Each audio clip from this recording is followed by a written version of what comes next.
วันนี้เขากะสิได้มานับหัวมันต้นเนาะพี่น้องเนาะที่ข้าพเจ้าปลูกตั้งแต่วันที่1 เดือน5พี่น้องเอ้ยวันที่1 เดือน 5 ปี2025เด้อเอามานับหัวมันเพราะว่าข้าพเจ้าใส่ยานี่แม่นยาที่ข้าพเจ้าผลิตเองบ่ได้เอายาเคมีแล้วก็ยาจากอื่นเนาะที่ข้าพเจ้ามาใส่นี่ก็คือยาข้าพเจ้าผลิตเองด้วยสมองของข้าพเจ้าเองเด้อเอามานับเบิ่งว่ามันมีจักหัวพี่น้องแล้วก็โมดไฮบาโบนน้ำเชาใบตามจินเมื่อยโมดเมื่อยไฮโอ้เมื่อยบาเมื่อยนำพี่น้องเอ้ยตายเมื่อยนำพี่น้องเอ้ยนี่เมื่อยนำพี่น้อง15หัวป้าโถพี่น้องเห็นบ่พี่น้องลายขนาดเบิดนี่จนหัวนี่เพิ่งไหมจนมันอันนี้ดิจนแตกแสลกซึกล็อกนี่เห็นบ่พี่น้องป้าโถไปตัดอ่อนนี่มันต้นนี่เห็นบ่พี่น้องโอ้ยเด็ดพ่นนี่เห็นบ่ป้าโถโอ้โถนี่เห็นบ่นี่เห็นบ่เห็นบ่พี่น้องโอ้สิได้เว้ยสิได้ผมมีเวลาเฮ็ดเด้อพี่น้องเอ้ยผู้ใดสนใจกล้ามาซื้อได้เด้อ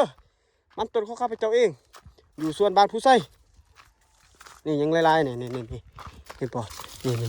เป็นดินแตกนี่อ้าโถตายลายขนาดเลยอ้าวโถตาสอ่อนนี่เป็นดินผุนี่เห็นบ่นี่ว่าใหญ่พี่น้องผู้ใดสนใจกะมาได้เด้ออ้าโถนี่โอ้อ้าโถนี่เห็นบ่พี่น้อง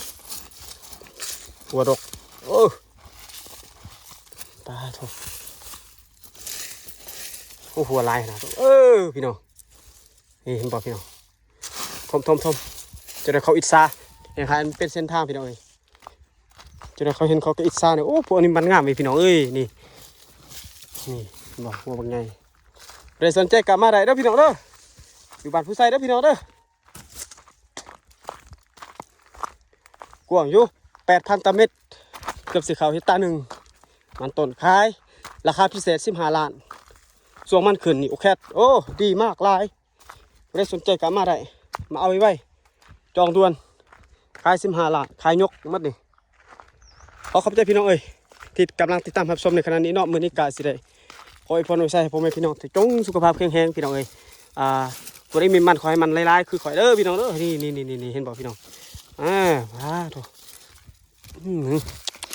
ตายทำไมตาสะอ่อนเลยโอ้ยเสียดายบ่มีเวลาขุดจนแตกผุสลุกะ